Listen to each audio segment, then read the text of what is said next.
Bonjour les toqués du Tic Tac. Ceux qui suivent mon compte Instagram, celui-là, abonnez-vous, ont déjà vu cette montre il y a quelques semaines parce que j'ai fait le premier Insta dès la présentation de ce nouveau modèle. Pourquoi? Parce que j'ai trouvé que c'était subjugant le Frosted Gold, une façon de travailler l'or que fait Audemars Piguet sur ce chronographe automatique Royal Oak. Donc j'ai dit à Audemars Piguet, dès que vous avez une montre à Paris disponible, donnez-la moi, je vais faire une vidéo parce qu'il faut que je vous présente ça, quoi. Il faut que je présente ça aux abonnés de YouTube. Et j'en profite aussi, j'ai dit à Audemars Piguet, pour inaugurer la série des couples de montres. Ça veut dire qu'on va prendre dans une marque une montre homme, une montre femme, et comme ça va faire les couples. Donc voilà le chronographe Frosted Gold automatique d'Audemars Piguet. Et Audemars, quand je leur ai demandé, trouvez-moi une montre de joaillerie, une Royal Oak joaillère, que je peux mettre avec cette Royal Oak pour faire un couple. Et là, ils m'ont dit, mais non, plus malin, c'est de prendre le Frosted Gold avec un plus petit diamètre qui ira très bien aux femmes. Et là, on a deux grandes nouveautés, avec deux couleurs de cadran inédites, et je vais rentrer un peu dans le détail de ces montres pour vous les présenter. Alors pour ceux qui ne nous suivent pas depuis longtemps et qui n'ont pas encore vu tous nos épisodes, parce que nous, on est le Game of Thrones horloger, hein. Il y a des épisodes, on les suit les uns derrière les autres et on dort pas de la nuit, quoi. Et ben pour ceux qui ne nous suivent pas depuis longtemps, ils ne connaissent peut-être pas encore l'histoire de la Royal Oak d'Audemars Piguet. Donc je vais faire ce qu'on appelle un bref rappel historique. C'est quoi le bref rappel historique? C'est que c'est une montre qui a été dessinée en une nuit par Gérald Genta, à la demande dans les années 70 du propriétaire et du dirigeant d'Audemars Piguet. Il faut savoir que Audemars Piguet est la seule manufacture qui est encore propriété de la famille Audemars et la famille Piguet, propriété de famille, et ça ne fait pas partie d'un groupe, hein. C'est important de le dire parce que dans le management, ça compte beaucoup. Ce fameux patron de chez Audemars Piguet à l'époque, juste avant la foire de Bâle, il téléphone à Gérald Genta. Il lui dit Gérald Genta, bonjour, demain j'ai rendez-vous avec des Italiens, ils veulent une montre sport de luxe. Tu me dessines quelque chose, il faut que je leur présente quelque chose demain matin. Et le Gérald Genta, en une nuit, il a fait un croquis, il a fait des dessins, il a gouaché, etc. Et il a fait le dessin de la Royal Oak. Les Italiens sont arrivés, sont tombés amoureux du dessin et ils ont dit on la veut. Ça, c'est la petite histoire. Après, commercialement, ça s'est pas passé tout à fait comme prévu. Parce que déjà, c'était à l'époque commençait la crise du quartz. Les montres à quartz arrivaient et l'horlogerie suisse, c'était un peu vacillant. La Royal Oak, c'était une montre en acier. Or, à l'époque, toujours, l'acier n'était pas un matériel de luxe. Donc, matériel de luxe, c'était plutôt de l'or, donc de l'or blanc. Mais là, ils avaient décidé de la faire en acier. Elle était assez grosse en diamètre, donc c'était pas du tout la mode à l'époque. Et en plus, elle était chère, parce que quand elle est sortie, la Royal Oak, elle valait 3-4 fois le prix d'une Submariner Rolex. Donc, en acier, un nouveau design qui lui est sympa. Une montre automatique alors que c'est les quartz qui ont la cote. Et puis très très cher, et ben voilà, c'est très simple. La montre elle est sortie et commercialement ça a été un bide. C'est-à-dire que personne n'en voulait. Personne n'en a voulu jusqu'au moment où Agnelli, le patron de Fiat, s'est fait remarquer avec une Royal Oak au poignet. Et là c'est parti. Tout le monde en a voulu, c'est devenu la mode, etc., etc., etc. Un peu comme le Daytona de Rolex, qui était au départ, personne n'en voulait, puis dès que Paul Newman l'a mis au poignet, tout le monde l'a voulu. Donc vous voyez, c'est amusant de voir quand même que des influenceurs de l'époque, parce que Paul Newman et Agnelli à l'époque c'était des influenceurs, des trendsetters comme on dit, ils ont fait le succès de la Royal Oak. Royal Oak dont le boîtier octogonal, la lunette octogonale, reprend la forme, selon la légende, des sabords d'un bateau de guerre. Le sabord, c'est là, vous savez, c'est la petite lucarne par là où sortent les canons, les sabords d'un bateau de guerre qui s'appelait le Royal Oak. C'est une légende urbaine, comme on dit. Donc cette montre, qu'est-ce qu'elle a maintenant? Rentrons un petit peu plus dans le détail. Alors côté face, évidemment, on voit qu'il y a un nouveau gris qui apparaît chez Audemars Piguet, avec ce qu'on appelle un cadran grande tapisserie. Grande tapisserie, c'est ces petits carrés qui ressemblent un peu à des tablettes de chocolat suisse et qui est une des caractéristiques des Royal Oak Audemars Piguet. Bon, 3 compteurs traditionnellement placés comme les autres. On voit que la date a été légèrement décalée vers le bas et qu'elle vient empiéter un tout petit peu sur le réo. Et puis surtout, on voit ce Frosted Gold qui est magnifique. Alors comment est-ce qu'on fait le Frosted Gold?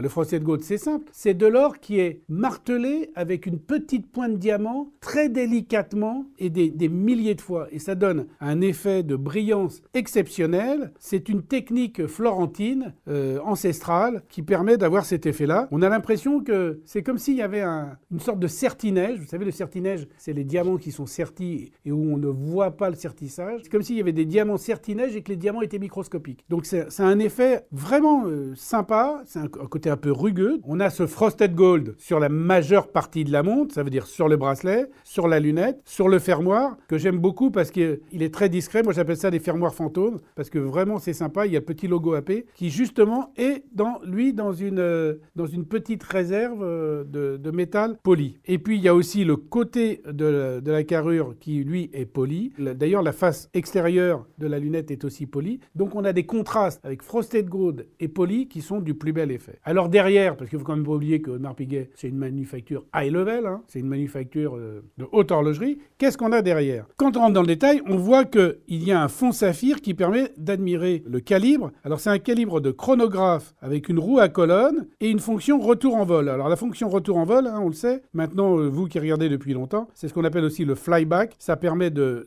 faire un chronométrage et en appuyant sur un seul bouton, de remettre à zéro et de faire repartir le chronométrage immédiatement. Le flyback, c'est une fonction qui était très utile à l'époque pour les pilotes d'avion et puis qui peut être aussi assez utile quand on fait des régates, quand il faut tracer des caps et de ne pas perdre de temps. Voilà, ça c'est le chronographe flyback. Il y a une masse oscillante qui est en or, donc ça c'est toujours joli parce que dans cet environnement acier du calibre et de la carrure et du fond de boîte, etc., de voir cette masse oscillante, parce que rotor, c'est plutôt chez Rolex qu'on dit un rotor, c'est vraiment très joli. Et puis il y a surtout aussi les vis qui sont autour de la lunette, caractéristiques de la Royal Oak. Des vis qui sont toujours alignées parallèlement au rond de la lunette.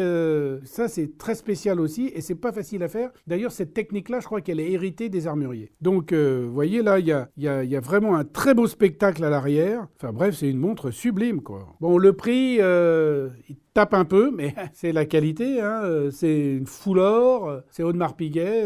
Le prix, si vous voulez le savoir, vous irez sur MyWatchIte, évidemment, comme d'habitude, vous connaissez la manip. MyWatchIte qui n'est pas un partenaire, je rappelle, c'est juste mon site. Donc c'est grâce aux partenaires de MyWatchIte qu'on peut avoir du budget pour faire ces vidéos. C'est pour ça qu'il est utile que vous y alliez de temps en temps. Belle montre au poignet, vous voyez, hein. Là, j'ai mon Daytona, ouais, pas mal. Bon, beaucoup plus cher que le Daytona. Et d'ailleurs, à mon avis, presque aussi introuvable, parce que c'est une édition limitée à 250 exemplaires. Donc, à mon avis, ils vont se jeter dessus tellement la pièce est belle, hein. Pas facile à trouver non plus. Bon, ça fait rêver. Bon, et maintenant, on va passer à la version qui est un peu plus petite, qui n'est pas chronographe, puisque celle-ci, elle fait 41 mm de diamètre, et que l'autre fait 34 mm de diamètre. Et 34 mm de diamètre, c'est un diamètre qui me paraît idéal pour une montre de femme, parce que c'est ni trop petit, ni trop grand. Bon, certaines femmes préfèrent les grosses montres, donc elles portent aussi souvent celle de leur mari. Il n'est pas rare que de temps en temps, je veuille prendre une montre et que je ne la trouve pas. Sauf au poignet de ma femme quand je rentre le soir. Ça, je crois qu'on est beaucoup dans ce cas-là et je pense qu'on pourrait créer un club. Le club des maris qui ne veulent pas se faire piquer leur montre par leur femme. Si vous êtes d'accord pour qu'on crée ce club, on se met à hashtag et on le fait ensemble. Donc j'attends vos commentaires, j'attends vos messages privés. Moi, je veux militer pour ça. Moi, je pique jamais une montre à ma femme. Sauf que celle-là, d'abord, c'est pas la sienne. Et puis, avant que j'en achète une comme ça, il faudra que j'aille au loto. Mais celle-ci, je pourrais lui piquer. Parce que même pour un... Bon, là, le bracelet est un peu petit, je peux pas la mettre. Mais même pour un homme qui a un petit poignet, je pense que c'est une montre super. D'ailleurs, souvent dans les commentaires, vous me dites, qu'est-ce que je peux porter comme montre, moi qui ai un petit poignet? Donc, si vous êtes très très très riche, vous pouvez acheter une Audemars Piguet Frosted Gold qui vient de sortir avec un cadran bleu magnifique, qui est aussi une nouveauté, une nouvelle teinte et qui est vraiment du plus bel effet. Alors, ce qu'on peut dire sur le Frosted Gold, puisqu'on a une pièce féminine au poignet, c'est que c'est une technique, la fameuse technique florentine dont je parlais tout à l'heure, qui a été apportée chez Audemars Piguet par une designer créatrice de bijoux qui s'appelle Carolina Bucci. Donc, c'est elle qui a commencé par faire ça. Et puis maintenant, ils en mettent aussi sur les montres d'hommes parce que c'est du plus bel effet et c'est tout à fait sympa. Donc voilà, là on a le petit pendant, la montre femme, très sympa aussi, donc toujours pareil, le fermoir invisible, les polis satinés, il n'y a pas de satiné d'ailleurs, là il y a que du poli et le satiné c'est le Frosted Gold. Le bracelet, ce qu'on appelle en chute, là comme ça, caractéristique de la Audemars Piguet qui s'effile, intégré à la boîte, c'est vraiment très joli. Et à l'arrière, aussi un calibre plus simple, hein, puisque évidemment ce n'est qu'une 3 aiguilles date, calibre plus simple, avec une masse oscillante, elle aussi en or, moins ajourée que l'autre, hein, d'après ce que je vois. Oui, parce que l'autre, évidemment, elle est beaucoup plus ajourée sur le modèle masculin chronographe pour qu'on puisse mieux voir le mouvement. Mais il y a un petit logo AP, c'est du plus bel effet. fait. Franchement, AP nous régale. Il nous régale aussi quand on fait des émissions. Je vous engage à aller voir l'émission que j'ai faite avec le président. Il s'appelle François-Henri Benamias. Un mec juste très sympa. Enfin, très sympa, ça dépend, il chante beaucoup. Hein. Enfin, si vous allez voir l'émission, vous allez voir, j'en prends plein la tête. Hein. C'est la règle du jeu, j'ai rien coupé. Pour ceux qui m'aiment pas, vous pouvez aller voir, il me maltraite. Pour ceux qui m'aiment bien, vous pouvez aller voir aussi parce que c'est un copain. Donc voilà, la petite montre Audemars Piguet. Et là, on a un couple, notre premier couple. Et franchement, on peut dire que ces deux montres-là, quand vous voyez un couple avec l'homme qui a ça, la femme qui a ça, bon, à mon avis, il y a le yacht dans le port de Saint-Tropez avec, hein, parce que ça va avec. C'est un très bon choix. Et puis, que ça soit l'une ou que ça soit l'autre, bah, je crois qu'on peut le dire, hein, quand elles sont arrêtées, puisque ce sont des montres automatiques, donc elles ont des réserves de marche. Ah, d'ailleurs, réserve de marche de 50 heures pour